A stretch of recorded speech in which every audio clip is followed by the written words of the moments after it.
Hello everybody, it's Jill here, Mrs. Dak. Dak's unable to show his face this week because he's been a naughty boy for Old Firm weekend and he's grounded. So welcome to PG and Dak's Real Football Podcast, episode 6 with Barry Russell and Ryan McStay from St Roch. An amazing episode and I know that you'll enjoy it. The proud sponsor of the show today is RMD Electrical, one of Dak's best friends, really trustworthy company and does an amazing job. Done lots of work in the Dak household and it's always top quality work. So thanks RMD and Ryan for your support to the boys. I hope you all enjoy the episode. Mrs. Dak out. Alright lads, how you doing? McStay, Baz, appreciate you coming on to speak to us. Early rock, Alright boys. early candy boys here. When the ball's like a bomb and it's not Kieran Daw, it's McStay. When the strikers in Royston Road and it's not Paul Tierney, it's Baz Russell. Here a wee short and sweet one for you boys. One of candy. On the rock. How are you getting on, lads? Not bad, mate. Just obviously missed the football and hearing that news today. I don't think it's going to start back at our level at all. So, obviously need to just get the head down, look forward to next season, prepare for pre-season. Hopefully, me and Baz will still get the rock better for the released. We've got a wee question about your performances at the Rock later on. Don't worry about that. That'll be good. Standard. Right, so we'll just get going. We've already had a wee chat on our group chat we've had going for this, and apparently, McStay, you played with Falkirk at one time. I was there for a couple of seasons, mate. Don't mention it. Right, so how was it starting at Falkirk? 'Cause I actually remember playing against you at Little Kerson when we played for the Stiffs. How was it playing for Yogi? Brilliant, mate. As I said, I've spoke again previous on Yogi. He's the best manager I've ever played on. He was a character, but he doesn't get the credit he deserves with the way he wants to play football. And it was right up my street, getting the ball down, getting his two full-backs pushing up, playing wide. His two centre halves dropping deep, and then he would get me to come and try and get the ball off him. So it was ideal for me. It was a great grounding, working with some top players.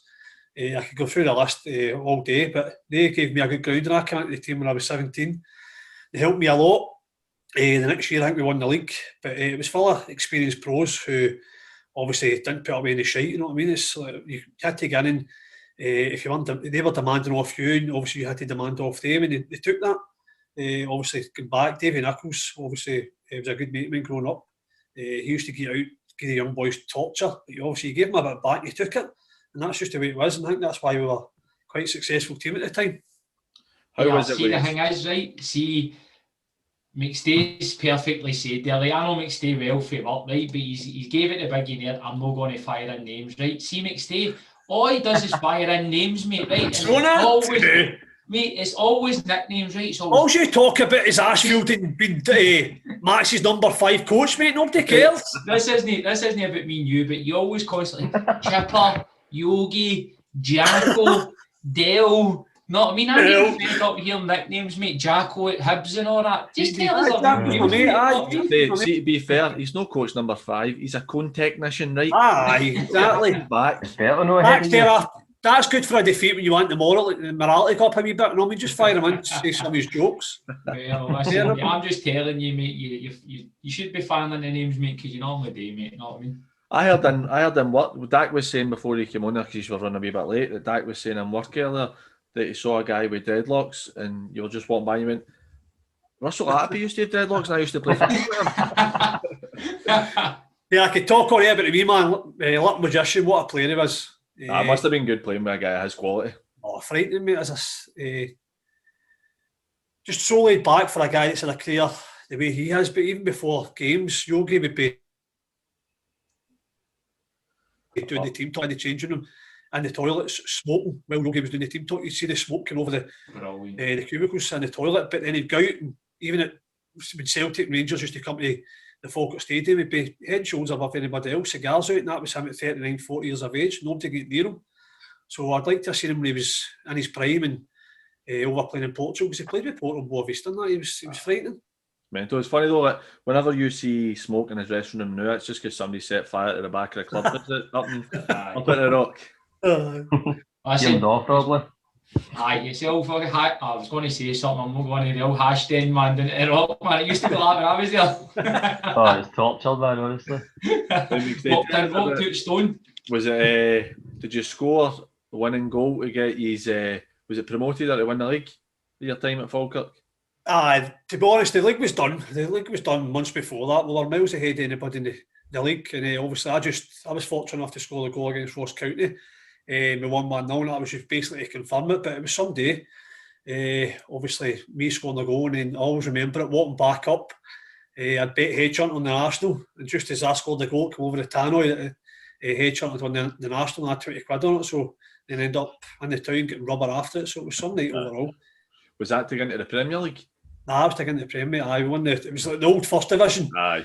We won, so there was some good teams in it. But again, we had some team. We had Darryl Duffy up top, Danny McBreen, Andy Thompson, John O'Neill was filled with top quality players that have played at a higher level. So we're always at we cut above the rest of the teams, and we just kind of gelled together as players.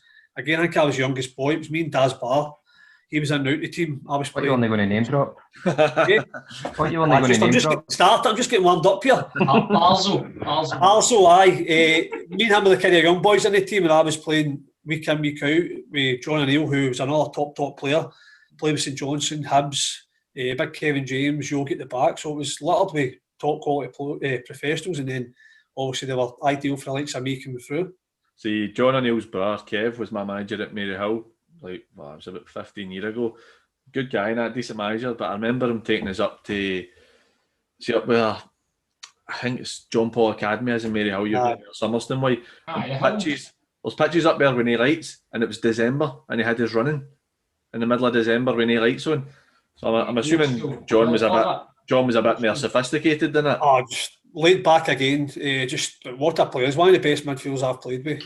Again, probably underrated, but he was a top. I think Yogi is, but do you know? I think Yogi in this spell now with Ross County, he's probably getting a wee bit more praise now because the way he's coming across in his interviews not now than what you ever get credit for back at the start there. I think he's always been the same, Dak. I think everybody always likes the way he comes across and he speaks well, and obviously he talks a good game, but try to get the words out and all that. He called Frimpong Fringbong and all that. It's just he's not. But the way he set his stall out early doors at Falkirk when him and Coyley took over at Brockville, and then obviously Coyley left and went to United, and Chipper came in. The two of them bounced.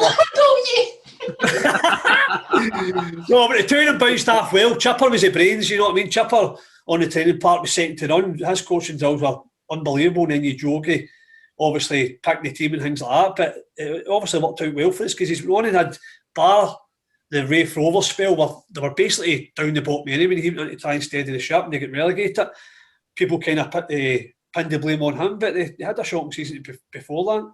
See, to be honest, I think like Dak's talking about Ross County with him. I think that's pretty much the wrong job for him. I think part of the problem that Yogi has is he's a bit more progressive than people think, but because he is a big guy that doesn't speak the best, people think that he can't get a better job where he could maybe be a bit more free-flowing with his football. Aye, definitely. As I say, you go back to his teams even at Inverness. He won the Scottish Cup with him. Had a bad spell down Hartlepool. It didn't work out, but he's come back up the road. And as you say, but see when you come back to guys like that, they do keep going. It's the merry-go-round. They just keep going round and round and round. That's why I like to see young players, young managers getting a chance. Obviously, one of my good mates, Marky Kerr, left United the other day. It's just not worked out for him. Maybe it was a long time for him with the lockdown and having no fans, but hopefully he'll get another shot. But that's what I always say to Baz and that. Like, hopefully, Dak knows my situation with work. I'm desperate to get into management, but with the shifts and that, I know I just can't do it. But obviously, that's what I see myself doing in a couple of years' time. Aye, it's probably something we'll come back on because it was something I was thinking about saying to you about that kind of merry-go-round and younger managers coming on. But see, after you got promoted, did you play in the Premier League or was that when you went to Thistle? No, I think I was there for another 2 years again. I played a good few games in the Premier. I went on to Queen of the South the following December with McCall down there. I had a cracking 6 month spell there. We kept the club up in the old First Division. Again, what a team that was. Derek Lyle, Big Jimmy Thompson, full of characters. I know Dale, mate, and he's the only guy I know loves a sunbed more than me, mate. But again, it was something. Then I went back to Falkirk for another year. Again, didn't really work out for me, and that's when I decided, obviously, I turned down a new deal. Me and Big Mark Toddle and the two sent me Partick Thistle under McCall. How was it playing at Thistle? It was good, mate. It started off really well. We were flying to the top of the league first couple of months, and then we actually signed a 2-year deal, and McCall pulled us in, offers another year, but I was only 21 at the time, so I'm thinking to myself, I'll maybe get another move here if I keep playing the way I'm at. And then again, just I got had a groin injury, and just things never worked out, and I think I was there for another year and a half and ended up getting paid up, and that's when I went to Dumbarton. And that was probably my best spell as a professional at Dumbarton. I loved it there. But without it sounding disrespectful, do you think dropping down the division, it was better suited to you where you were maybe a standout as opposed to the higher quality in the Premier League and kind of the top end of the first division? I don't know. Without bumming myself up, I would always say I was one of the most technically gifted players at Falkirk and Partick, but people get back to me and say, "Oh, you didn't really work as hard," but it was just not in my makeup to get about the park. It just ask any manager I played under or any player. I'm not lazy, but it just wasn't in my makeup just to dig about and get in about. But I never missed any training, never missed pre-season. As again, it just wasn't in my makeup. So again, that's maybe what was my downfall. That's maybe why I've dropped down the leagues. You say that, mate, but you probably, it was, mate, you were lazy, mate, and you were probably towing a caravan, mate. I've seen you. I'm towing a caravan now, mate, aye. I'm 35. There's no question you can spray a ball about, mate, but fuck me, mate, need a segue to get about the park now. I love a chocolate, it's killed me, mate. Oh, mate, I can honestly. I've put on over a stone and a half in lockdown because... Aye. But getting back, once I went down the levels, obviously, you used to get managers saying to me, "Oh, you need to remember, maybe you're 2 or 3 passes ahead of people and you're playing with people that's part-time." But again, that was my best time of football, playing part-time. I loved it. Dumbarton, Annan, Ayr, the crazy gang at Baz. What a time it was. Boys working 9 to 5, Monday to Friday, turning up 3 times a week. And that's obviously one of the best change rooms we've had. Obviously, after the games. See, the thing is, PG, this is the thing, right? I've listened to these stories and I love them, Ryan McStay. Let's get into Baz, mate. I want to hear about Baz, mate. I've heard about all this. There's Baz Russell there. That's him on the screen. Baz has ended up behind the curtain because you've basically packaged him since he's come on. On a suit there with McStay. Cheers, mate. Cheers. Know what I mean? It's seamless how you date that, because I was just going to go into, mate. It's perfect. Listen. Think like that, honestly. Right, Baz.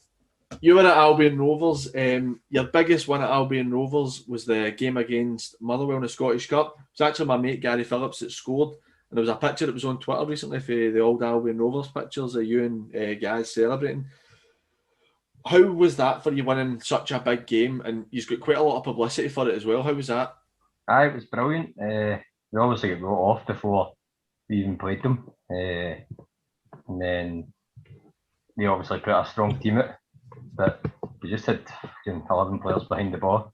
And then guys got a lucky break and scored. It was brilliant. That's the thing. You see, like, we Celtic's win against Barcelona in the Champions League and that, it doesn't really matter how much better a team is than you. See, if you're organised and disciplined, you can go and beat a side. Because you're always going to get that 1 or 2 chances that you need to possibly score and win. After that, you've went to, was it Stranraer? Yeah, see on that, PG. Sorry to interrupt you, PG. See on that, what I love, right? McCall's been talking about that recently, man, and Baz called him out big style on Twitter. What was it? What was he up to, Baz? Baz doing that. Mate, he was starting to play it down, kid, no, he never knew the team, and what were you all plumbers and butchers and that? I got my job right, I a plumber, but I wouldn't say Gaz is a butcher. He mentioned it, but he shat it. I seen you calling him out, mate. He's back-seated, mate, know what I mean? Fellow ginger in there. Better than the gingers, I want to see it. Know what I mean? What level, what division were Albion Rovers? I'm assuming they were 3rd division because I don't ever really remember them being anything else. And Stranraer as well, what level were they at when you were there? Stranraer were in League 1, so we nearly won the league that year actually. I wouldn't really say I played that much with Stranraer. warmed the bench every single game, but it's still one of the best dressing rooms I've been in. It was brilliant to work under Ginge and Stevie Farrell. I played for Faz at Cumnock. Faz's football knowledge is Brilliant, unbelievable, man. He's just sees wee speeches before the game and all that. You just want to start greeting and just phone your mum, tell you over. I know. Brilliant, man. Let's see, my speeches I usually go off a Faz with. Sorry, big man, but you're not starting today. Well, use the same ones with me then. Mate, I can't wait to get Faz in the show because that's every podcast near enough we've done so far. His name's cropped up in it. Honestly, You know, McStay. unbelievable, man. I know, but as far as what with the union? You used Aye, to. I think so. Aye, but when I worked obviously with G4S, he done that. Aye. The thing with the Faz is, like, I've heard him on other stuff, and through because he's whatnot, that, he's very like diplomatic, and he's a well-spoken guy, an intelligent guy. But as you'll know as well as me, when he's in the dressing room, there's a different side to him. Oh,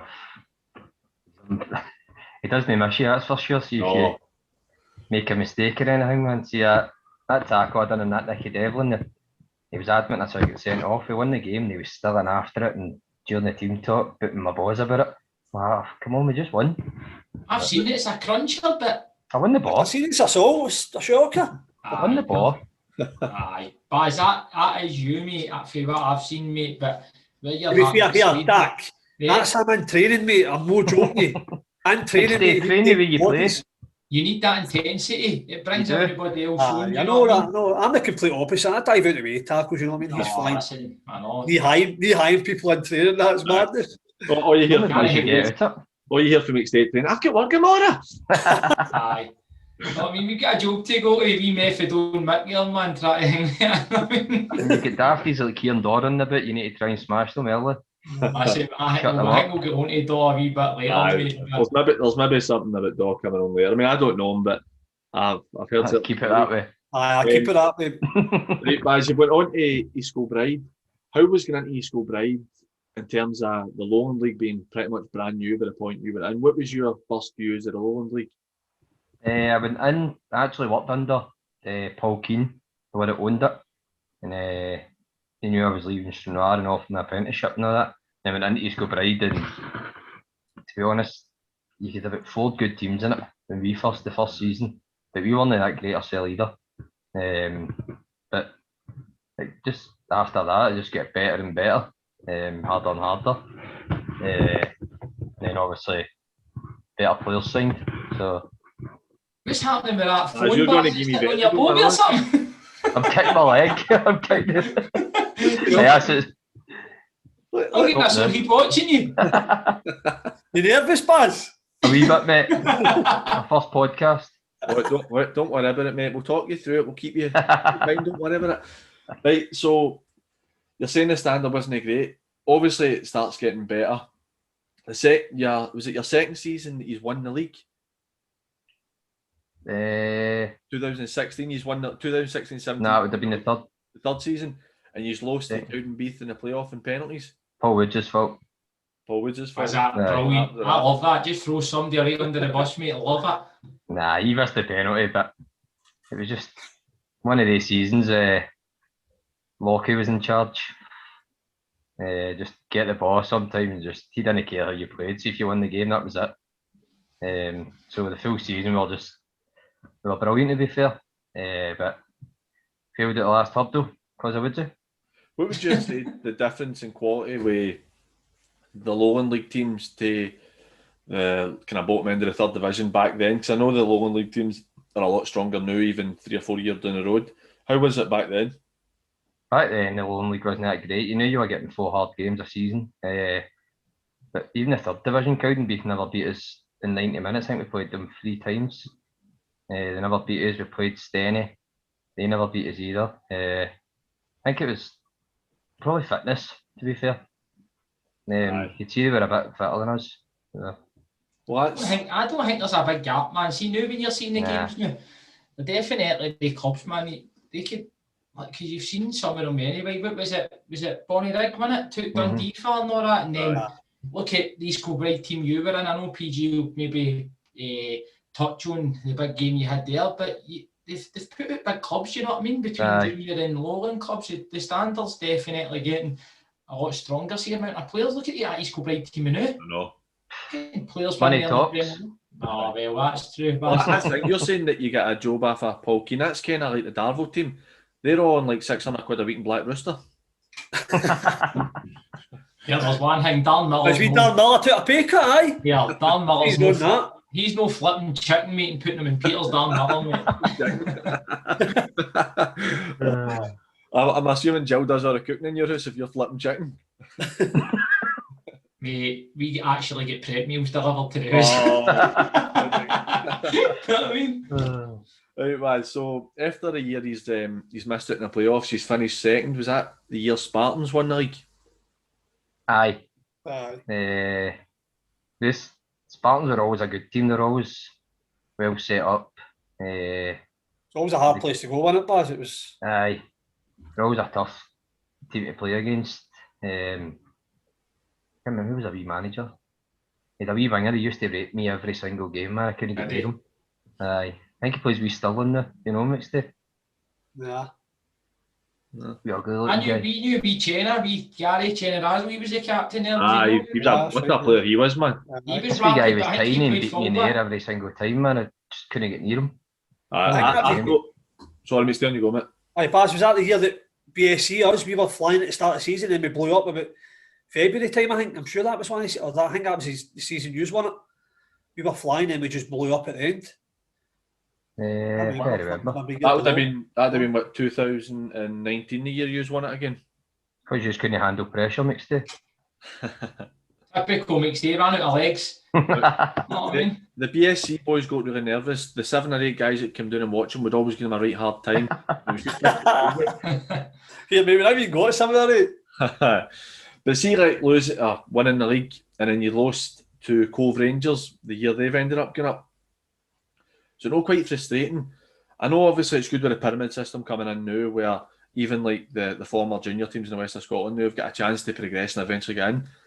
But it's still heavily in favour of the league teams, where you just have to play a playoff against the winners of the Highland League and then go and play Bolton in the 3rd division. So being the worst team in the country basically doesn't even guarantee you to get relegated. I think it's terrible, the setup. Obviously completely favours the team that's in the 3rd division, but we were going at the Highland team on the Saturday, then playing the Wednesday, and then playing the 3rd division again the Saturday. Aye. So they had a 2-week break. It just, I think it's a crap setup, to be honest. Heavily in their favour, to be honest. But we're going to, Dak had mentioned it, we're going to go into that big game, with East Kilbride. What were kind of your views on it? How was it in the build-up to it? What was that? I can't hear them. Saying, how was it, see the big game with East Kilbride, that game that we all know about, how was it in the build-up to it? You could be talking about anyone. Was it beating the world record? Was it played Celtic? Was it? No, I was meaning the game. Steve, were you playing that game? That's true, mate. That's true, obviously. PG's beat BSC for the record. Mate, I was talking. I was a wee bit in, mate. I was talking about when you played Hoyk Royal. No, that was actually, you're cutting the legs for under me, because I was going to mention it as well. The 27 games in a row, beating Ajax, who had 26. So he's officially the best team in the world ever. Ever. I think Lockie's still trying to clutch on that to get a. He used to try to get a friendly with Ajax arranged and all that for pre-season. It's like it's that wee mentality in it when you're a wee guy and you go, they beat such and such 1-0 and we beat them 2-1, so we're the best team in the world. You know what I mean? See on that run, seeing you had the 27 games. Obviously, it was again getting a bit of media coverage because you were doing so well. And it was only, I remember seeing it on Sky Sports News. Were you starting to shite yourselves a wee bit when it was getting close? Because you're like, we're getting all this coverage and we could absolutely blow it and end up fucking it. I could remember it. It was the way Lockie would say, like, take one game at a time, but I just kept on saying to Sean Winter, you're going to fuck this man, right? Ask for an OG or something. Just written in the script for me to fuck it up, but we done it against obviously BSC. You played McStay? Oh, I mean, I was a wee bit in. What was the one that who gave you in the champagne and that? I remember it from back in the day. Did somebody not give you champagne or sent that champagne? Was it Ajax sent the champagne? Ajax, that was it. Edwin van der Sar. That's classy, isn't it? It was classy. The centre. How many bottles did you tan, Baz? I'd imagine you rattled about 6 or 7. We get 27 each. Brilliant. There's McStay, Rattled that man, night. Kevin O'Neill, and you've just fucking slapped him in the face when Edwin van der Sar. That was brilliant for them, to be fair. The place was bouncing, then obviously the Keens owned the bar and Legends, so it was a free bar all night and on. What's the? Because I've actually never been to a Lowland League game before, and I do intend on maybe going to a couple when football comes back. But what's the crowds like at East Kilbride, or even when you're playing against other teams? Because apart from, I'd imagine like Kelty and that'll not be too bad and stuff, but there's a lot of clubs that I wouldn't imagine have great support. East Kilbride wasn't too fair. It was obviously a new club, and you would get the odd old guy here and there, but quite a lot of people used to think we were EK Thistle. Aye. So a few of their fans started turning up, but it's picked up now. It's probably over 100 in that a game now. Aye. It's not too bad. It's funny though, like, because obviously the Lowland League teams have got ahead of the junior teams, but then you've got like Pollock and all that are getting 600-700 at games. A Cumnock and Let game, you could end up with a couple of thousand at it, where because they're historically kind of bigger clubs in a sense. But it's good with the pyramid now that you'll eventually start seeing bigger crowds in the Lowland League and all over the next few years. But onto the game, the Celtic game. How was it, like I said, in the build up to it and then playing on the day? I was fucking shite myself, man. I was going to say, ask you that, Baz, was like, obviously, I don't know if you suffer from nerves before the game, but playing against, obviously, your boyhood club and all that, and playing against players that you watch on the telly constant, were you shite? Aye. Aye, we get put up at the hotel and that before it, the night before, and I couldn't sleep or nothing, man. Aye. To be fair, I was just sitting listening to Celtic songs, man, trying to get to sleep through that. Aye. Just, nah, it was good, but I was shite myself the full night. Were you like that, McStay, when you played against the big boys? Did you get more nervous or what, or did you just feel the same? No, it's just the butterflies in your stomach, and then I think once you touch the ball for the first time, they just go away. You just forget about it. I didn't ever feel like that, mate. I was like, my big games were like fucking Lark Hall. I mean, I wasn't sure when I was at the Rock. Mine weren't the big professional games, but I was nervous the full game, I think. In case you I think McStay's right, but once you get a first touch, because I feel East Kilbride were going to be there, so if you done something, you're going to get reminded of it the rest of your life. And all that, wasn't it? Aye. I remember watching it. Goal scorers that day were Griffiths and Kazim Richards. How was it playing against Kazim Richards? Obviously never really done much at Celtic, but how was it playing against kind of strikers of that quality? Well, to be fair, that Kazim Richards, I ran into him I think it was the first 2 minutes, got winded straight away. I was just thinking myself, he never even budged at all when I moved. I was just thinking myself, here they go. But He's doing well at derbies, you know. Aye. Goes for Derby. I had a wee word with him after that game to fucking screw the nut. So you're like my pal McStay. You just don't run out enough. This is what I love. Right? Here's a wee plumber for East Kilbride just smashing Colin Kazim Richards, man. I mean, that's what I love about Scottish. I've got the team written down.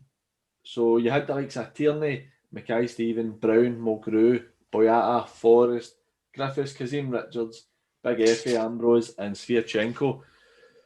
Obviously, because I remember watching it, you were proper backs against the walls. It was only 2-0, so it was a pretty good result for you. But do you notice a big difference in the quality, even though it was only 2-0? Nah, it was massive, man. We couldn't get near them. It's quite funny about it because Billy Ogilvie was like that. The Celtic team got handed in and he kind of looked at it and then threw it away while during our team talk. As if you don't give a fuck about them. And the last bit is Hingmay team talk was leave Effie Ambrose on the ball. I think Effie was brilliant that day. As if that Nigerian internationalist is actually that bad a football player. Aye, no, they were. See, Griffiths, he was just stealing a fucking yard every single time I blinked. I couldn't. You even see it for the goal. I was just watching. I was like, where the fuck is he? And he's behind me and all that. And they were. Did any of them claim that he knew you, Barry, seen you playing against you, where they're kind of looking down at you when they're playing against you, where they gave you wee Snyders and that? No, to be fair, no, they weren't that. They never really said anything. The only one that gave me a Snyder was that idiot for Rangers when we played them. What was his name? Defender with long hair. Washney. He was the only one game of Schneider's. Was he? Aye. Aye, but listen, let's no kid on. You weren't again have it stinking, mate. Oh, I was standing his toes, not, and he was pushing me, going, wee boy, I'm on holiday camp, 10 grand a week. Pushing me off, just go, wee boy. 10 grand a week doesn't change the fact your face looks like a melted welly, pal. Yeah, I'll tell you, when he take a dig off him, the one he done to Lee Irwin. I remember that. You want to Start to boy Lee Irwin? Lee Irwin wants to look at himself for it. I know. He's had to weigh hard on that. Aye. But I've completely forgot what I was going to say, so Dak, say something.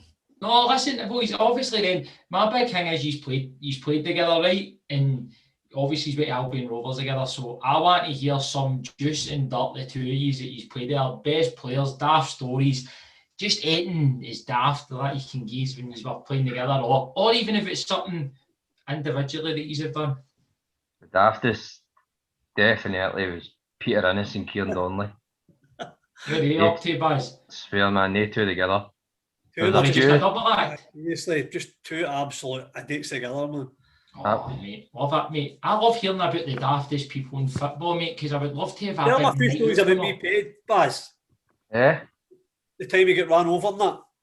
Oh, we were out, I think it was in fact I never went out a night. Chappie, Scott Chaplin, Neil Parry, Kieran Donnelly and Ped went out, and I think must have been a Friday night or something, an international weekend, and they were all steaming for the pub, so Ped decides to walk up the road, walked out in front of a taxi, couldn't see it for the fog, knocked down, I think he fractured his leg, broke his arm. Aye. So in the morning I'm away to watch my brother's game, I've got 2 missed calls from Wardy, the manager, and I'm like, what the hell's happened here?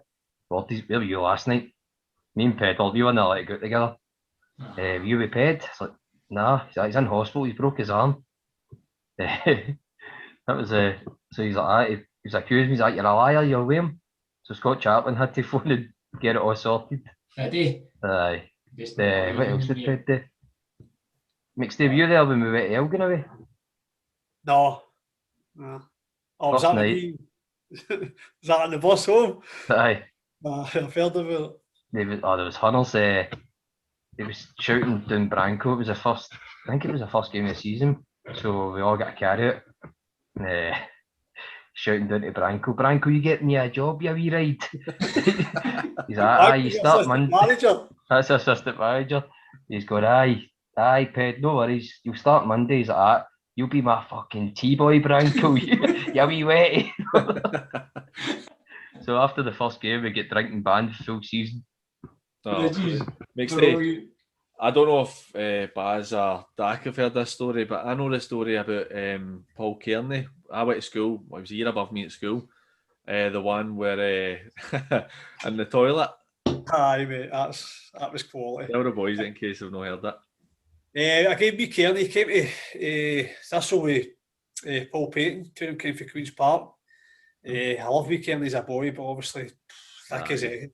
But what a player he was. He's not clever. It was the same night Neil Lennon got attacked in, I think it was the East End or something like the West End, I can't remember what it was. And so we were out all day drinking, and we end up getting this wee boozer. So as you do, all day shots, everybody's well on, you end up getting into this, the toilet. It's me, Davy Rowson and Mark Roberts. Again, Marco, absolute idiot boy. So there's a glass in the urinal. So as you do, you push in the cup. Everybody's been doing it all night. And then Rowser's like, fuck it, who are we going to get? So first time comes to their head, I will get me Kearney. I think his birthday had been like maybe 2 or 3 days before it. So Marco goes out. And there's big crowdies and all that, Alan Archibald and all that. And he's like, everybody start, hey, happy birthday, wee man, down it. He does that with a fucking glass of push. He probably gets a couple of gulps down, he just goes all over his shirt and all that. So we all start laughing and all that. And he taps a glass and then kind of slaps Marco, like hang with shitey dig, and then starts greeting and runs out the pub. So I'm like, for fuck's sake. So we go out to the pub and me and Big Mark Twadder try to calm him down. Like, it's only a laughing a joke, you man. Alan Archibald comes out, grabs him with the throat, pins him to the floor. No matter what your teammate does to you, don't fucking fly a dig at him. But then fast forward, we go. So everything kind of calms down. We're having a laugh and a joke about it. We go up to social. He's walking about with piss all over him, not giving a fuck. So we walk in, we name drop again. Charlie Adams sitting at the bar. So I've known Charlie obviously playing against him growing up. So we'll go over and start talking to him. wee Kearney's a mad Celtic fan and all, so he's rubber. He starts shouting all the songs about Charlie Adams, obviously, Sister Sing Me and all that, blah, blah, blah. And so I'm like to Charlie, just leave it out, just leave it, he's just fucking wrecked, blah, blah, blah. And then starts getting closer up, and Charlie's like, who the fuck is that stinking of piss? Time he comes up, and Charlie's like, get to fuck, you fucking idiot. Just out all night, no giving a fuck, just covered in piss. That's just The first time I ever met Kearney, so he was a year above me at school. He only came to my school for a couple of years. And I remember I was in first year, so I've been nowhere else. I've been doing. I'm sitting outside the head teacher's office waiting for my mum to pick me up, and I'm just sitting there, and this boy comes here, just walks there and sits beside me, and it's Kearney, and I'm just kind of looking at him, like, okay. He just first thing he ever said to me, "Do you think you could batter me?" I'm thinking he's trying to test me, something like that. I fucking could, aye. He's like, cool. I was like, what's wrong with you? Aye, mental, man. Yeah, what about the quick one about who was it? He's kid almost going to get a Scotland a call up, was it? Fucking hell, man. Yeah, is that one, Buzz? What you do? That's one of our questions. Is it? Aye. Oh, listen, you shat the bed and I had to take care anyway, so you what about this, lads? He never listens to any of the memos I give him a ring. I'm a lone wolf, mate. Were you there, McStay? I was there, but I can't really remember to be honest. I think it was Canzo and it was Canzo, Scooter, and John Gemmell. Canzo's got his works phone. He's Simon Marriott is daft as fuck, man. Right? He would believe anything. So Canzo's texted off his work phone going, I think he said it was Billy Stark. Not say he was a reporter for the Record or something like that at first. He says that's for it, Buzz. He says he was a reporter for the Record, and the reporter spoke to Billy Stark, and Billy Stark wanted him as his under 21 because Si had played 4 games for Albion Rovers. So Si's totally believing it and all that. And he's like, so Simon, can you meet me? What is it, an Asda Coatbridge? Tesco. Tesco, can you meet me at the Tesco before the game on Saturday?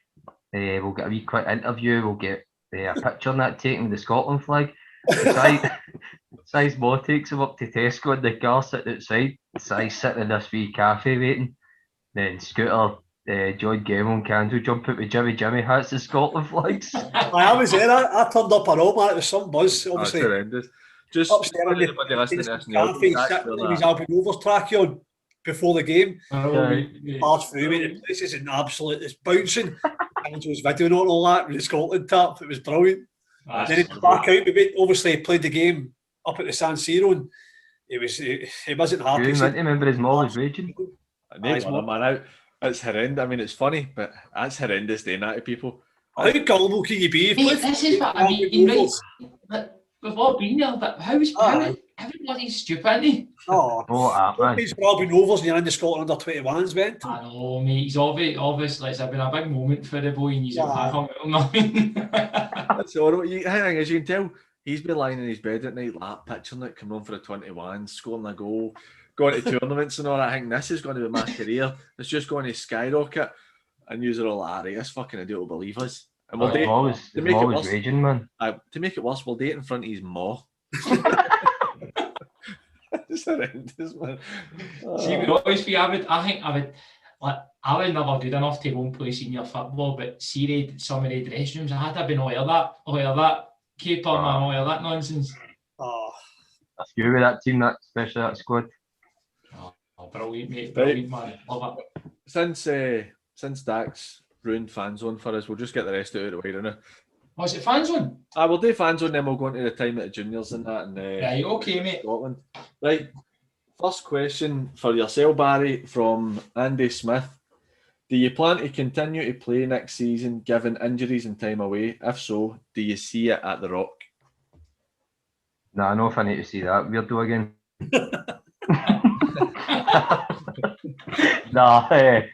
Aye. Hopefully, I think the lockdown's done me well. To be fair, I was getting bad problems with my groin and all that, and I was just playing through it stupidly. So hopefully this season, whenever it kicks back off again, I'll be back playing with the Rock. Aye, definitely. You'll be starting your pre-season at late April, I've heard. Fuck, McStay will tell you that one. Right. December. We've got a question for you, McStay, for Andy Smith also. Have you started planning for next season, and how do you plan on keeping Daw in line? I spoke to Paul another night for the first time in a wee while. Obviously, everyone's been kind of putting the back burner with us, hope to get back. But the news of the day is obviously killed that, so I think we'll need to start preparing for next season. And that the first time we'll do is go to release wee Dog. He's a pain in the arse. I can't wait to see him, to be honest. I don't know who he is, but I'm liking this. A wee bowling ball, basically. He is. He's a different breed. I always say he puts me in my mind of Adam Stratton, Baz. I think he's worse. I played with Adam at Thistle, mate, I know. I'm not going to lie. Adam Stratton's a fud. Right. He is just a complete, absolute fud. Honestly, man. Play, but great. But see, I played with him at, I think it was 3 different clubs. Adam, he is a good lad, you know what I mean? He is funny and all, he's loud, and Daw's the exact same. Daw turns up to training and like Paul Kelly, the gaffer. Daw's no hung like him, is he? But Tripod. Like him. Daw turned up, Basil backed me up, miss, and you'll be doing the warm up and all that, and he'll be shouting over to Paul Kelly, who's your gaffer. All right, you fat specky hot dog and all that. You better be playing games in it and all that. I'm no fucking training. And Paul just needs to laugh, and I'm like, what the fuck? Just calling your gaffer a fat specky hot dog. What was it? The game was it? Was it Canvas Lie or something at half time? Paul slated Daw, and Daw's built that after about 2 minutes. Speak to him like that again, I'll punch your fucking cunt in. Yeah, you speak to him like that again, I'll get you a sack. Yeah, right. Just while we're talking about Daw, right, I've got a wee present for you, film. You need to listen into this, right? Fan zone, this is for Kieran Daw at the Rock. I'll repeat the question though, but this is his. Alright, that one, man. Can you ask a boy, were they intentionally playing bad when they first joined St Roch in an attempt to steal Andy Cameron's job? They were doing the same when the football resumes to Uncle Elwyn. Cheers, mate. So basically, Robin McGlinchey interpreting for the Neds here, right? The question is basically. Alright, that one, man. Can you ask a boy, were intentionally playing badly to try and steal Andy Cameron's job? Or he's going to keep doing the same for Uncle Elton? Uncle Elton assumes Paul Kelly. Elton John. Oh, superb, me man, brilliant. So anyway, answer the question: does he intentionally play shite or try to play shite so he can get the job? I was injured. Did we not So McStay was playing shite. Huh? Did we not get voted on the team of the decade anyway? Listen, I wanted to leave this one out for later. I'm sure the boys know. I love the Rock, right? Because I spent a lot of time there. Used 2 Scud books were in there for 5 minutes, mate. I was here 4 years and I'm on the bench at the team of the decade. And you were playing in the 9th division of the juniors, mate. Hold on, think my Logie scored 100 goals. Oh, what's that? That's how we player of the year at the Rock, mate. When he said that. Embarrassing. You know what the biggest bad thing for the Rock is? That all the fans didn't watch your club all the years back when I was there. Daw claims he's the Garngad boy. I was the Arabian Garngad boy, mate. The original, mate. I was the original, mate. You know what I mean? 5 guys in a dug, mate, and I was the main kiddie down there. When was it you won that? 2. I think I get 2, mate. That was a committee player of the year.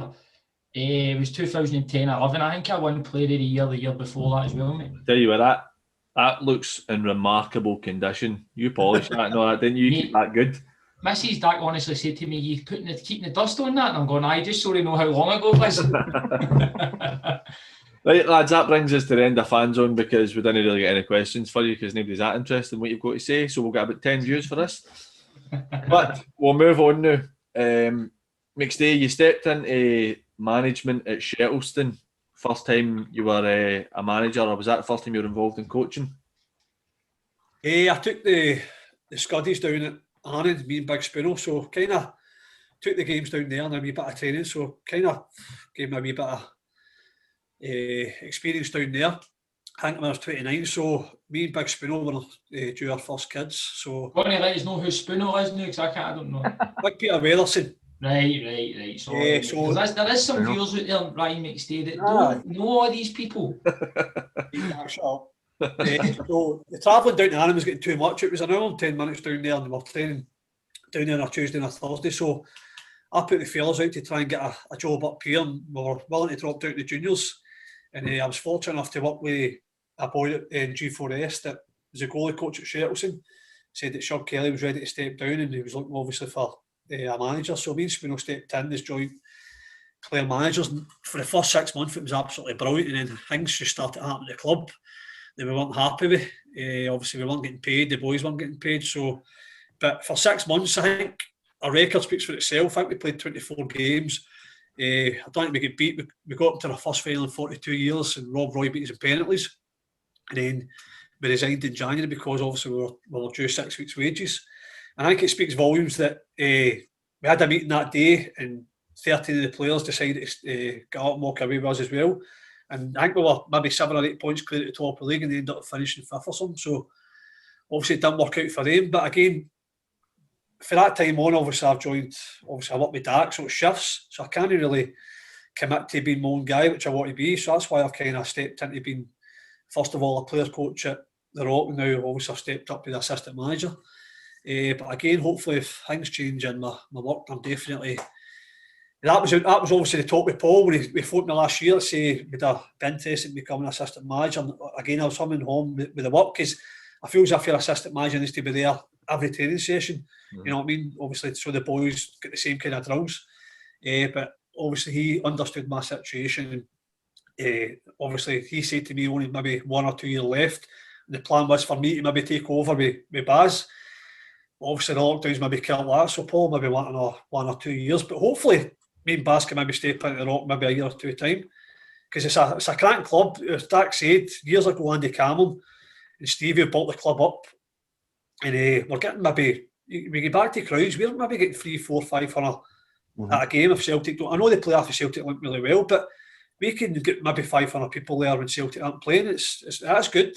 So I think they've definitely got the infrastructure to build up and maybe progress into, first of all, the Premier League, and then maybe aspirations to get into the lower league. So who knows, a couple of years it could be me and Baz. I mind when we played at Ashfield, when you played that Friday night game, that was a cracking crowd that day. Mind, there was about 500 at that. That unbelievable. No beating about the bush. They play after Celtic went really well. Obviously, it's James McGrory Stadium. Remember that night we beat the old Baz last pre-season on the team talk, half rubber. Guys like that, Celtic legends coming in. So they play after the Celtic link really well. So the boys in the committee work their absolute arses off to try and get funding in. And everybody thinks that the Rock are flinging the money about, but they're not. It's only Baz that's getting absolute fortunes here. The rest is getting peanuts. But they have, well, Jamie Long expenses. Jama's come in and absolutely fucking skint the club, but it definitely has got the potential to grow, and hopefully me and Baz will be there for a couple of years to come. And Sean Winter, he must be the worst Rock player in history. One game, 1 loss. 5 grand sign on fee and played 1 game, get beat. See for me, right, it's how far Andy took the club unbelievable, right? I played at the club with Davy Gregg and that, and then Davy was a brilliant manager, and I loved playing with Davy, like one of my favourite times in football. But the work that Andy's done on that on and off the park with the club is unbelievable, because when I look back, and let's be honest, when I was there and at the prime, we had a very good team down at the Rock, very good characters and a really good team, good in the division, went a good run in the Scottish and things like that.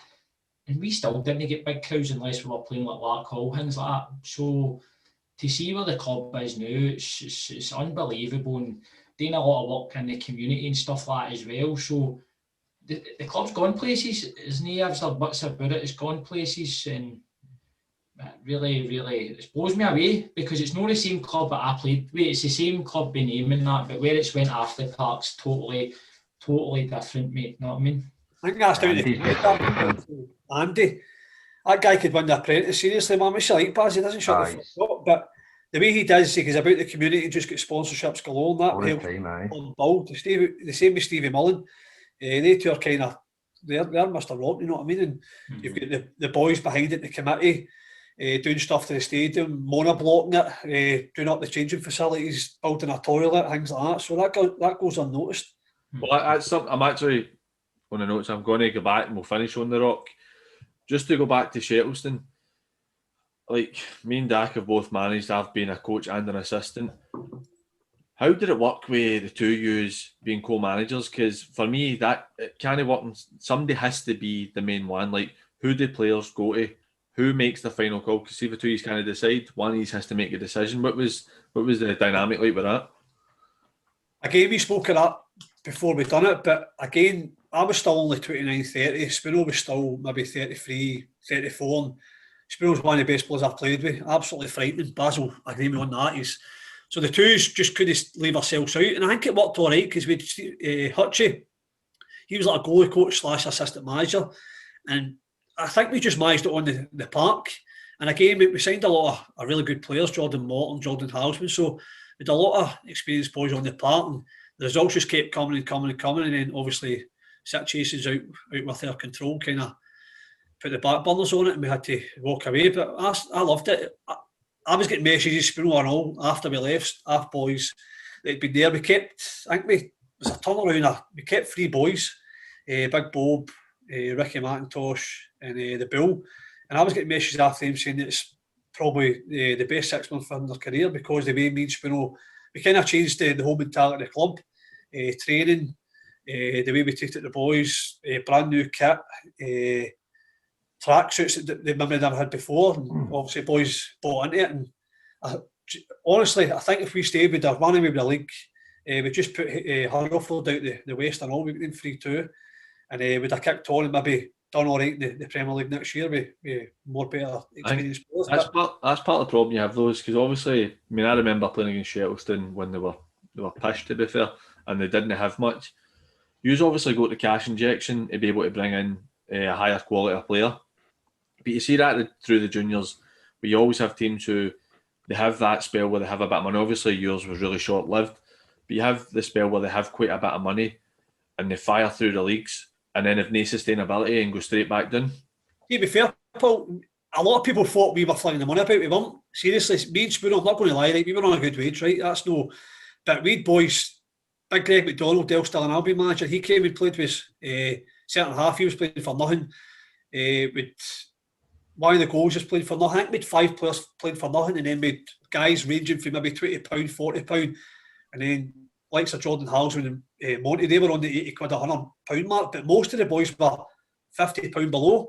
But then the expectation was that we were giving out people £120, £130 a week and big sign-on fees. It wasn't. It's just we got the right kind of blend of players in that kind of knew what we were all about and they wanted to work hard for us, and that's just the way it was. See if you take boys. I think, sorry, Ryan, I think for me is obviously like boys like to get money, right? You like to get a wee earner because you like to get a wee earner because you work as well, and it's always nice to get that wee bit extra playing football and Basil backing up. But I think a lot of it's got to do with the management you've got, right? The name they've got, obviously then you've had a good name for senior football. Kind of similar to when it's gone with the Rock, right? You've got yous two involved. You get you, Baz, who's got good connections, Reece Kilbride, and yous have got good connections at senior football. So you've been able to go and get Jamie Longworth, you've been able to go and get Sean Winters. I think a lot of it as well has got to do with pals and building up a relationship with people. I always think that if you've got a good relationship with players, you've always got a chance of getting them. I always even feel like at Ashfield sometimes I feel as if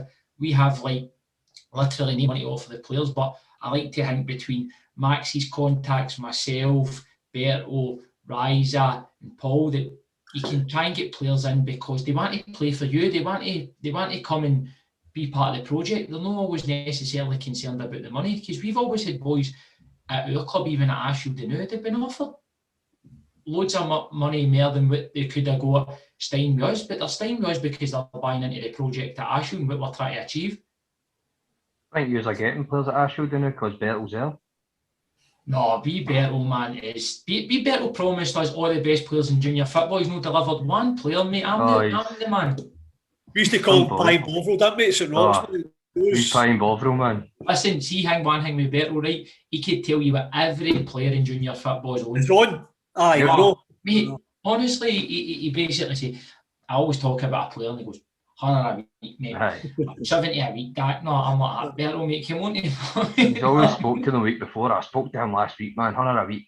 Aye. Spoke to wee Bruni, John Brun, you know him? Aye, Aye. brilliant. Aye. But do you agree with that assessment, boys, that it's down to like I've pals always and said that. boys? Aye, see, like, if you're a manager, see if you're honest with the players, I think man management these days is probably 75% of what a manager should be. See if you can talk to the players and be honest with them. I think they'll respect you more. It's obviously, going back to Shelton, we had maybe a squad of 18, 20, so you're maybe leaving 2 or 3 boys out. We used to pull them in before the game in our office and explain our decision.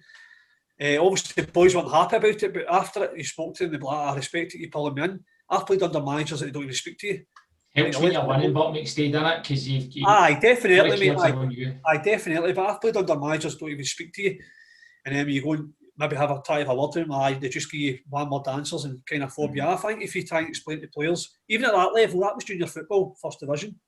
But we try to install the mentality that we had maybe playing higher above. And that's why we try to get the players in for a higher level. And as I say, how did you find it? Because you're talking about you had boys that are like 80 quid and that, but you had boys that were on nothing. How did you find the balance? Because obviously, like, looking at it from a manager's point of view, I only managed amateurs, and even though we had a good side, it was the same. Everybody paid their money, so it was exactly the same. I didn't have to deal with that. Because I think back to, I played when I was younger, I played with a couple of teams where there was decent money in the side, and I honestly felt like overall the atmosphere was shite. Like when I played with teams lower down, boys were just the same, and everybody knew exactly what it was. How did you manage that, kind of dealing with the issues that come from it? Just obviously doing our homework on the players, knowing them, the kind of characters they were. That's why we brought them into the club. As I say, like me and Spino done a lot of things behind the scenes, getting sponsorships in. Spino got sponsorship after his brother-in-law, and that basically paid for the astroturf that we trained at a local school. And then near enough, when things started going wrong and owed us money, we basically had nowhere to train, and it was granted the winter nights. It was like December, and we had to remember the winter shutdown with the juniors. Nice. So basically, obviously the club are saying, oh, the boys aren't getting paid. And we're saying, we've brought boys in for the professional, saying they're going to get this amount a week. You've got to give them. No. Tell them to just take 3 weeks off. And we're like, no. So obviously we spoke to the players saying, listen, we're top of the league. We're still in a couple of cups. We're going to try and train. And fair play to the boys. We were coming into the ground at 5:30, getting the wee bit of light and then the 2 floodlights and just running them. And then we done that for maybe right up to the January when we played Irvine Maida. That was our last game, but the boys bought into it. You know what I mean? Other boys were just sacked to arse and I'm not fucking turning up just to run. But they done it, running in the dark, and obviously never getting paid, 6 weeks without any money. And then the Irvine Maida game, we drew, I think we scored in the last minute. It was 1 each. We went up to the social club after it, and you've got boys that men in the committee that haven't kicked a ball in their life saying, oh, that's a terrible result. And you're saying, we're fucking sitting top of the league, we're unbeaten, we're still in the West. And then obviously the next day we just decided that was enough and we kind of just chucked it. But so it was a bittersweet because I think if we stayed, we'd have definitely won the league, and who knows what could have happened after that. But again, me and Spino kind of dropped away. Big Spino's not got time for it either. And he's a loss to the game and all because he was what a player and obviously what a guy to have out in the changing room, and the way he spoke and about football and his enthusiasm was second to none. So he's a big miss to the game and all. I know it was working out quite well for you, obviously, before the issues where you were flying.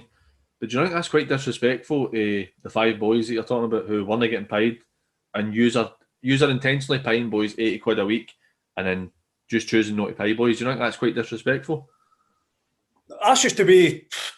It was obviously our first job in football. You've got a budget, you just need to work it. And obviously we were meeting boys and saying, listen, this is what we've got. And boys were saying, I am willing to play for nothing. So obviously you're going to take it. But I think obviously it was boys that maybe played amateur and wanted to step up. And obviously big Greg McDonald was coming to the end of his career. And obviously had a good job outside football and didn't need the money. So I think it's just, you just need to manage a budget. We had a budget to stand. And obviously if we felt we had to pay a wee bit more for a player that we think's going to kick us on the league, it's decisions you need to make as a manager. No, I get it. The thing is, I'm not criticising in the sense that see if boys are wanting to come in and not play for it. But for me, it's kind of, it doesn't look great for somebody saying, well, your mate who you've just set up for that goal was on 80 quid a week. No, that's like nobody knew, but we never told anybody was on, you know what I mean? It wasn't any club, innit? Any club, I think, they're on your money then. I'd imagine there were people at Ashfield playing for nothing. Well, they're all playing for nothing. Aye, expenses. Look, I'm not saying Expenses. I played at Cumnock. I I'm was saying on. Barry's keeping very quiet here, not me, Barry. What are you on? I'll let you talk. I remember my time at Cumnock. I was the lowest paid professional contract in the team, so I was on like 55, 60 quid a week.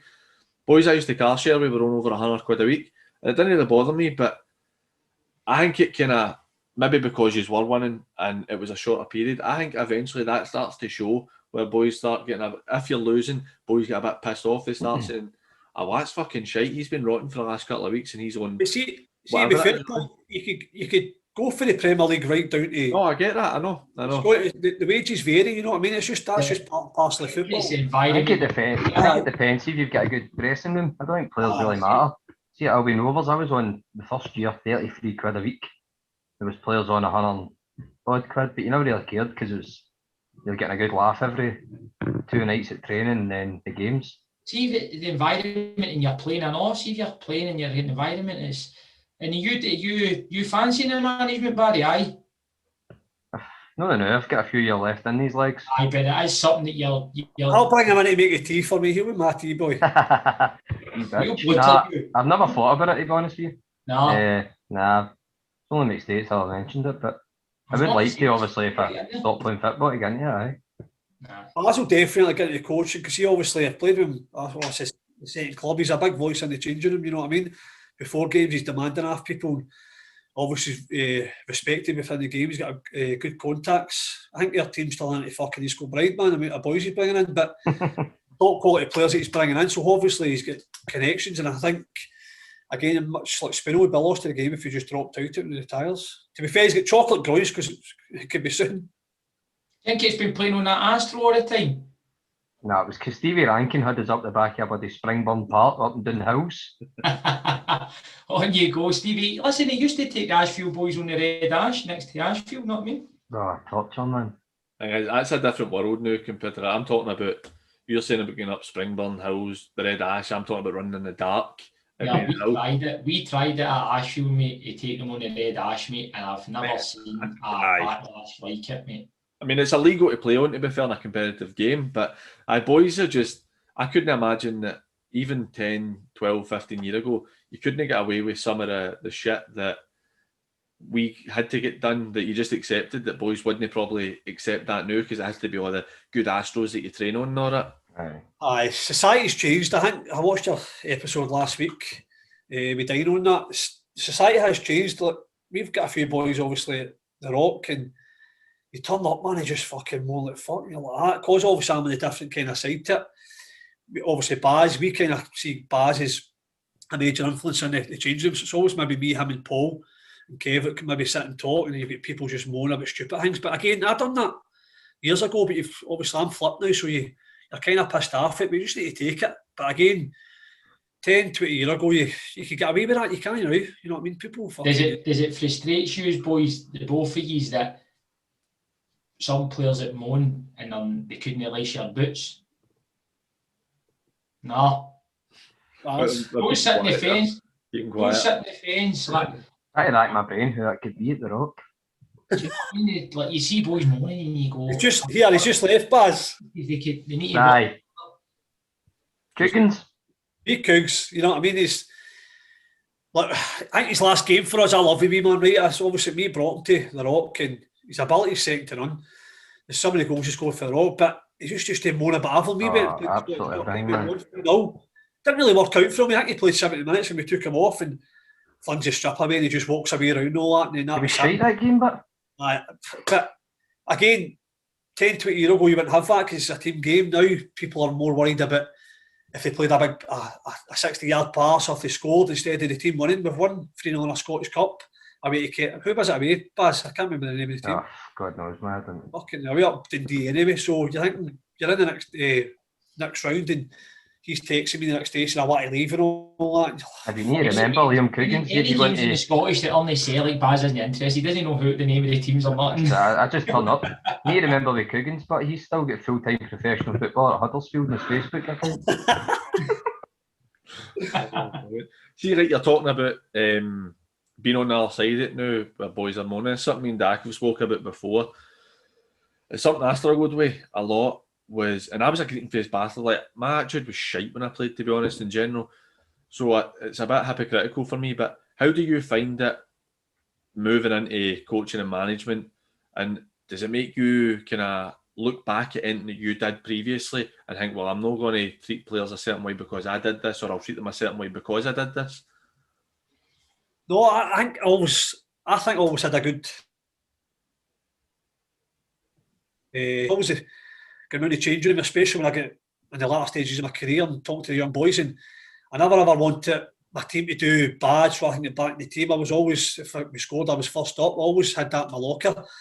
And just speaking to players, I always think I've got a good relationship with the younger players. I feel as if I don't like to be vocal in the changing room. I like to go around one-on-one and kind of talk to them and after the game and things like that before the game. So, but you turn up to train, people are moaning, oh, fucking get the cones away, I want games. I done that because I just wanted to play games, but then I've got the coaching head on me, you need to plan a session, and sometimes we're planning a session for maybe 18 or 20, and Baz will tell you, sometimes at the Rock in the first couple of months, I had 8-10 people turning up, so your full session is ripped up and you're doing, right, go and play 4-a-side. That did happen a few times at the Rock. We had to sit down, change the mentality and say, listen, if you don't turn up for training, you're not getting paid. That's what we had to do. And to be fair, we had an absolute shock at the Rock last year. I think we drew 1 out of the first 10 games, and we were to blame for Andy resigning and stepping down. And then when Paul took over, he kind of kicked the club on again. And I think, obviously, the likes of me, Baz, Sean Winter, Jamie Longworth, there's a good spine in the team there that we can maybe kick on again. So hopefully when the league starts up again, we can maybe add a few players and then see what can happen. But going back to the coaching side, I love it. I absolutely love it. So hopefully it can continue next season. You mentioned in the type of players, kind of particularly through the spine of the team, like Barry, Jamie Longworth, and all that. It's guys that have played at a better level and all that can help the younger players way, kind of saying, look, no, the standards have to be at this level. They have to be that, because you can't really get away with it. If you want to win it, you have to have better standards. But Baz, how have you found it looking at McStay now as your assistant manager, knowing him years ago as a player? Have you noticed a difference, or do you kind of still see the same guy, or because you're older, you don't really notice it as much now? Nah, to be fair, it's just the same. I actually prefer it that he's the assistant, because you can just go and speak to him about anything, and he's no daft either. He notices all the shit that goes on. He knows what boys will be saying, and he is approachable. All the players know that.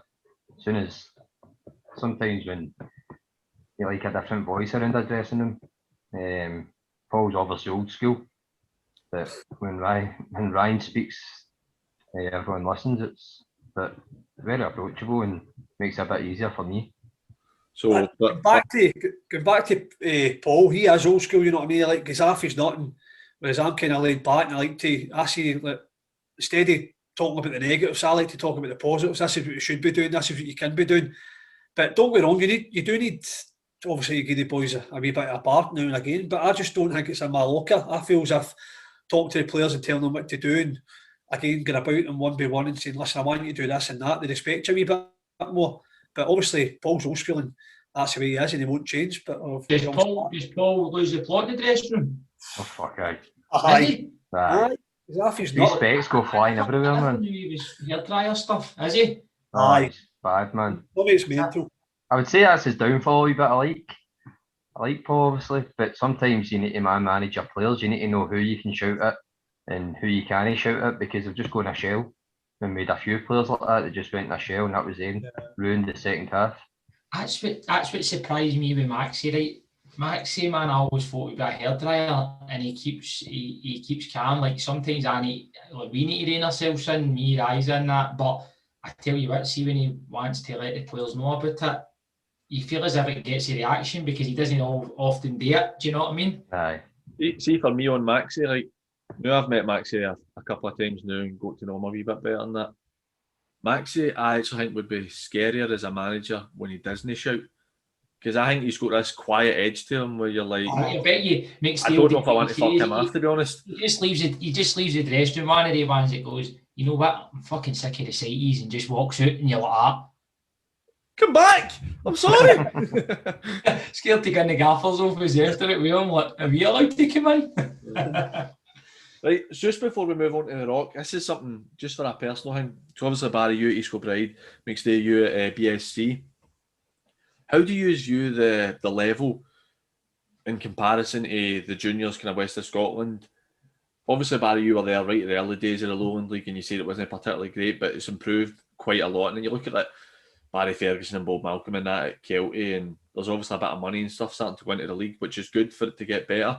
How do you compare that level to kind of the tap end or even just junior in general? I think the top end, I wouldn't say there's much, I don't know, much difference to be honest. Who was it Auckland like? Did they no hammer Kelty last year or something? I beat them 2-0 or something, but it was comfortable. Aye. Aye. I would say our league in that, I would say it's a big step up. I'd say the Lowland are a lot fitter than our. But I'm going to say the top league. I'd say there's a few teams in the top league that could definitely challenge in the Lowland League.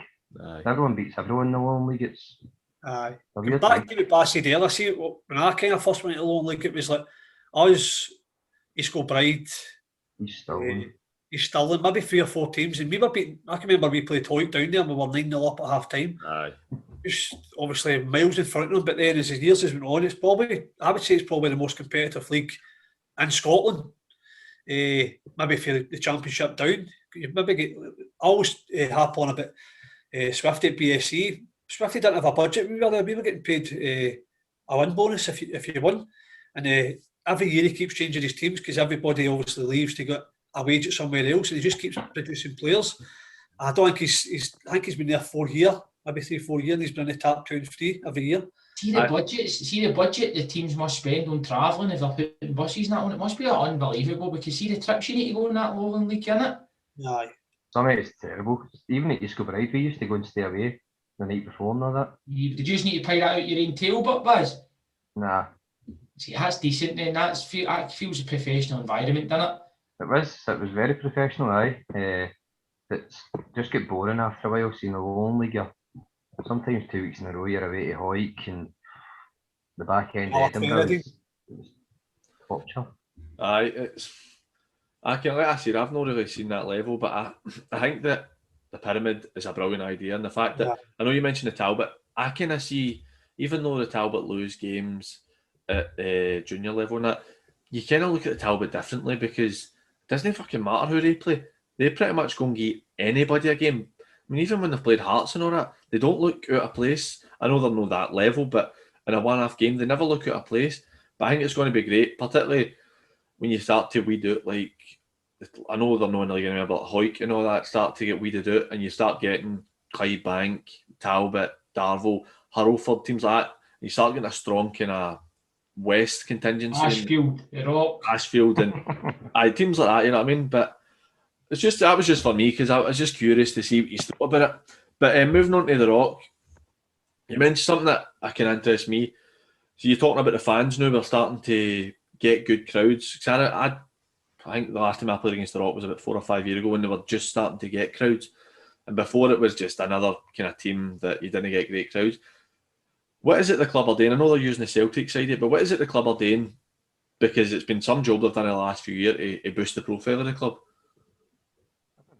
It's Stevie and Andy take care of all that side. It's unbelievable what they're doing, to be fair. I'm sure Andy told me one day he'd done a competition, a penalty shootout for fans. They paid 20 quid a head.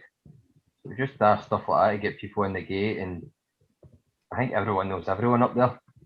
The way Daw talks about it, everyone knows Daw. Daw just walks out and everyone talks to him and all that. And I don't know, I think it's more like a big family club, basically.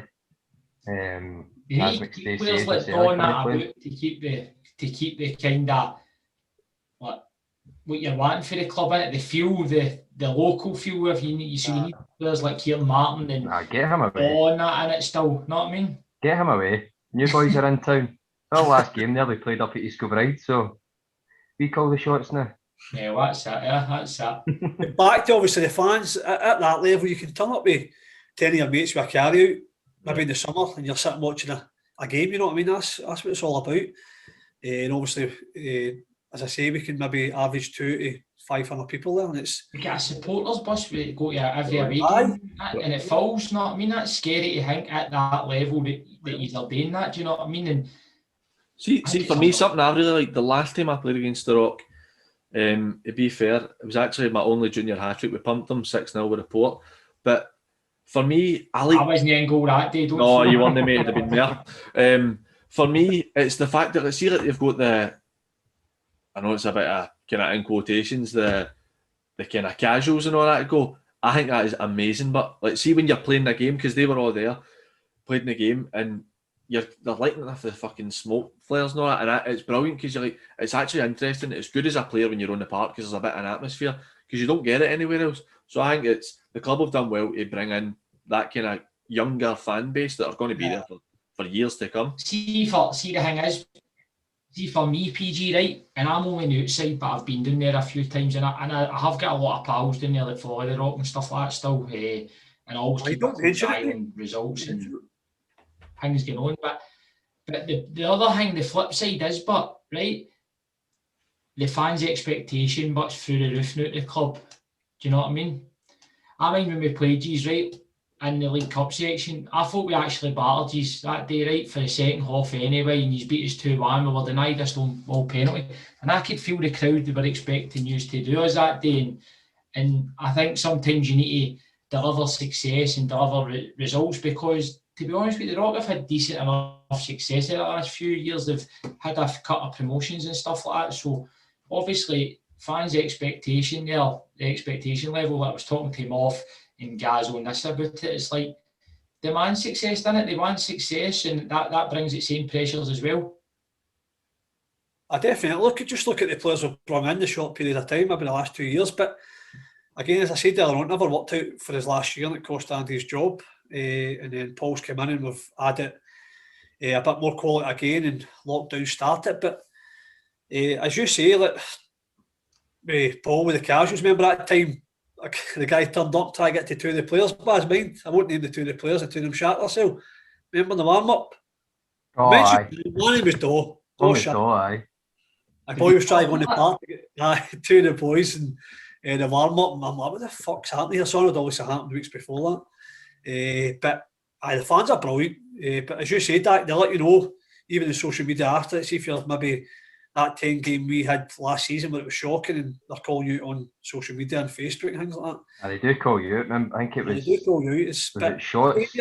No, was it? The money. The good thing with Andy and Stevie, they play after sponsorship really well with the names in the tap. I think that you bought a couple for you in the win and that. So I get one eye for my we're always generating money in, and obviously they're backing us as a management team to bring the right players in to try and progress the club. So if we're not doing that, then obviously we're going to get called out, and rightly so. So was it no the Cumbernauld game McStay?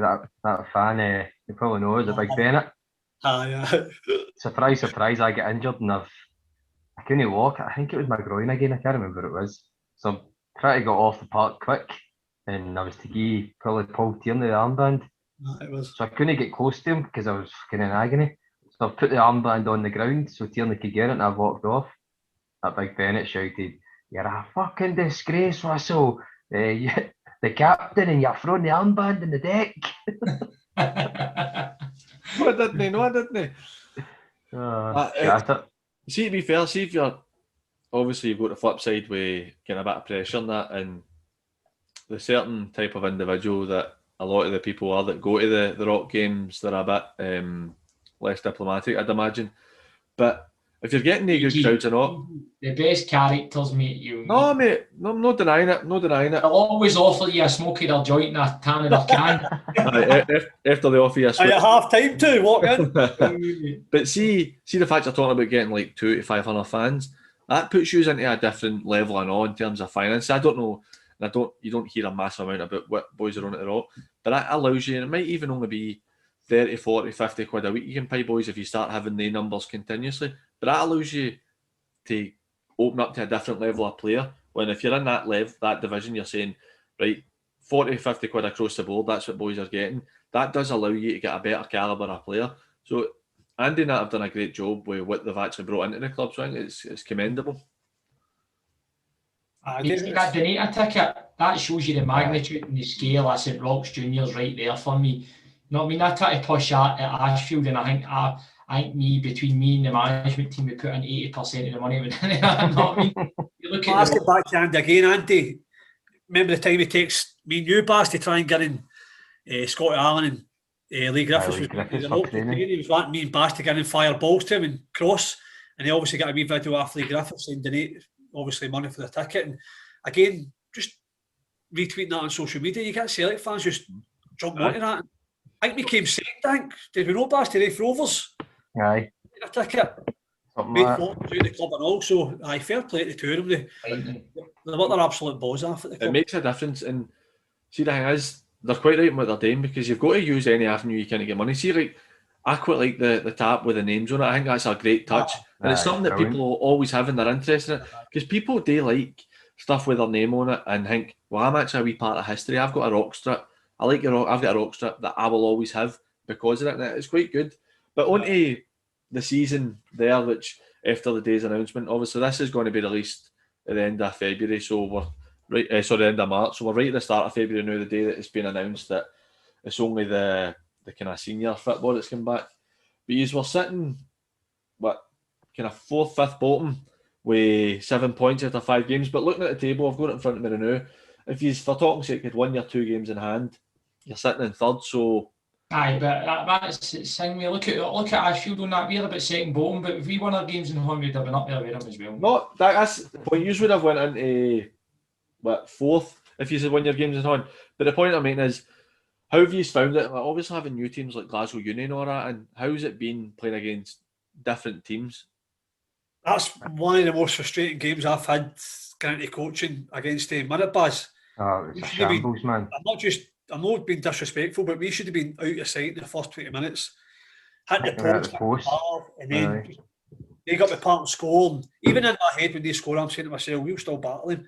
And then we get the equaliser, and in the second half, it never happened for us. They end up they were just getting the ball just playing over the top for the big striker, and it was working for them. But I think they've had a few no bad results again, but then we've been inconsistent. We were very inconsistent the full season. Two good performances, and the boys were doing really well, and they turned up the next week against Glasgow Uni. No disrespect, we should be beating them with the players we've got, and they've been beat 2-1, 3-1 I think it was.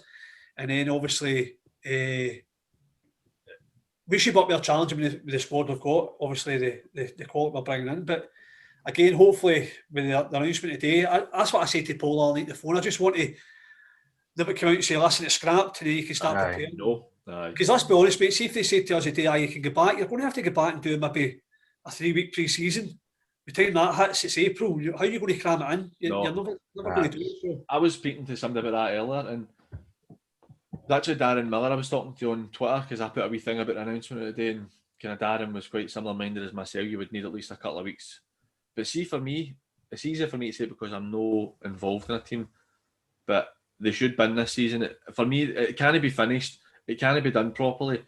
I think it loses the credibility if you only play half the games as well, just to you play if they want or something. I don't think it's got any credibility. But on Andy's question earlier about if you started planning for next year, now I'll not name a name, but I've been asked to go in and coach with one of the teams who are trying to get into the West of Scotland for next season, and I've agreed today. It's nothing's confirmed, but for the last 3 weeks since I've been asked, I have been on to boys like every single day, talking to so many players. What have kind of you put in plan for next season? I'm also asking this to Dak as well. No, you don't need to name names or anything, but what kind of work he's putting into place already for next season? I'm going to be honest, I've certainly not, I've not spoken to any players, because obviously the season might have started again, but now with that decision today, obviously we'll sit down as a management team, me, Kev, Paul, Baz, and we'll sit down and see who's going to be there next season, and it gives you a rough idea how many players you want in. But from then on, you'll be, it's yourself, Paul, you'll be bombarding players right, left and centre to try and get them in, because there's no point in waiting to maybe pre-season to try and get boys in, because they'll be signed up with other teams, so you're better off doing your business early doors, and then by the time pre-season hits, you can hit the ground running and just try and progress as a club and be more consistent and then kick on again. Because I think short term the Rock need to be in that Premier League, and then you can maybe kick on again and maybe challenge in a few years to try and go up to the only. But to be fair, I think the lockdown might basically end a few people. I don't think a few people come back for this due to work reasons or whatever, and I think people getting used to a Saturday now, working and getting extra income, going back to the money thing. They're not making money at football, so they're used to a wage now. So I think they could end a few people, especially at junior level.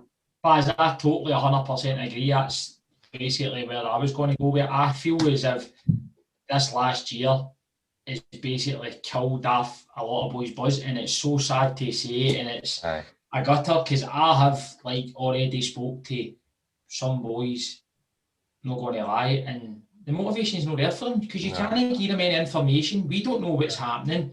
We can't get them into train. We can't do it, and then you're sitting saying to them, come in next season, but we'll start in June or July. It's still 7 months away, do you know what I mean? So for clubs trying to plan again for next season, it's very difficult, and I totally agree, Baz. I think the amount of boys we're going to lose to the game, and it's sad to see, and see boys at the end of their career as well.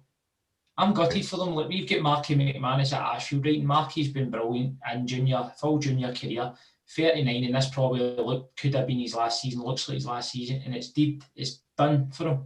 And he's went out like that. It might have probably went out like that. So, no, I totally agree, mate. It's a hard situation, man. It's horrible. I'm not going to lie. I'm obviously 35, and that last lockdown's probably killed me. I'll probably just. What I mean, I spoke to Paul and that, and I said I was going to maybe play some of the games, obviously, and then, but I kind of never played any of the games, so it's kind of killed me. That's probably a year out of my career that I'm never going to get back. And obviously, at 35, it's going to be hard to motivate yourself to try and do another pre-season and then kick on again. But as I was more hoping that you're hoping, but it's hard because that's so much time's passed. But you're hoping boys turn in and go, I need to get back amongst the boys. I need to get back out playing football. I want to be about the banter. I've been about the house for the last year. So hopefully if they're watching this, maybe they think, even people want to say, get one last bash at the juniors, or go to an Ashfield or whatever, or the Rock, and get a right good go, because it's this is where all the best memories are, boys, isn't it? It's for the football, it's for the dressing rooms, it's for the people we've met. And never ever beat it, Dak, ever. That's brilliant. See, the thing is, for me, like, talking about that, I spoke to a boy last night who I think he's maybe 32, 33. And it's hard because I'm trying to sell something to boys I know that technically doesn't exist.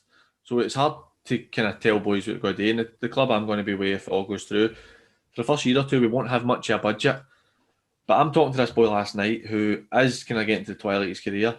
And he's like to me, I'm interested in coming down. He says, but I don't know if I'll be able to do it anymore. He says, that's a year out. He says, I don't know if I'll be able to play another year. And then you've also got the issue, pre-season is going to be fucking horrific next season, because you'll get some boys who will continue to run and do what they need to do, but you'll probably be about 90% of boys will do almost fuck all for over a year. I mean, you're probably going to have, like we were joking about it earlier, Baz, with coming in at the end of April to start pre-season, you might need normally you only need, 4 to 6 weeks? You might need 8, 9, 10 weeks to get people properly fit this time. It's going to be a big ask, and boys might not want to do that running for so long. How good's that first night you're going to be, but?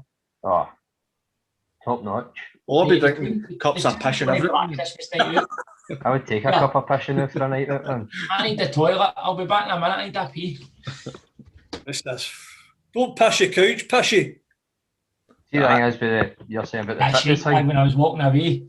The fitness thing, see the first lockdown, everyone went out and kept themselves fit and doing the 5Ks and all that. And that was myself. I went and done quite a few things, and I was probably the fittest I've ever been. It's like you just hit a brick wall. What's the point? First lockdown, you're getting the government coming out and saying stuff like, it will be better by summer. So you're thinking, well, fuck it, we can lose a couple of months. And everybody was doing the 5Ks, and like, I'm taking a while off, but I really enjoy my running. So like, I've always been the type to go out and do run. But even doing that, it's no match specific. I mean, it builds you a good base. But see if you lose that sharpness, I mean, your touch will go. Football fitness is it's the same You thing. yourself, Paul, you can be one of the fittest about your team, and you maybe do 4 or 5 weeks pre-season. See, come the first 2 pre-season games, boys, apologies, that was not very professional, but I was busting there, man. What have I missed? Wait for the punchline. I'll see it in a few weeks. That's the thing, but see, people will not be able to trap a ball now. Is that what you were talking about? They can all run 5Ks, but they can't trap a ball. Is that what it was? That's it. They can't do mate? See what I mean? I don't stay in Mick Kennedy's mansion. I stay in the Dark household. I can hear these. Oh, brilliant. Right, lads, well, I think we've kind of went through everything there. We really appreciate you taking the time to come on and speak to us. Oh, lads, brilliant. Hopefully, when all this shite's done, we get ourselves in the studio. When you're back playing properly, we'll get you back in and we'll get a proper chat. And myself and Dak. See what we'll do, right? See what we'll do, PG. We'll get, if we can get in the studio, it'll be like the Royal Rumble, right? We'll have you, me, McStay, Baz, Ped Dennis, Daw, right? That was the geeks. And bring that boy that was trying to do Daw up at the Rock, right? When he tried to run on the park. Coogan back in, and I heard he's got a bit of a heart for it. Who? He's got a heart for it. Aye. I'm only kidding, mate. I don't know who you are, so I'm only kidding. Right, lads, I appreciate that. Thank you very much. Cheers, mate. Boys, thank you, lads. Cheers.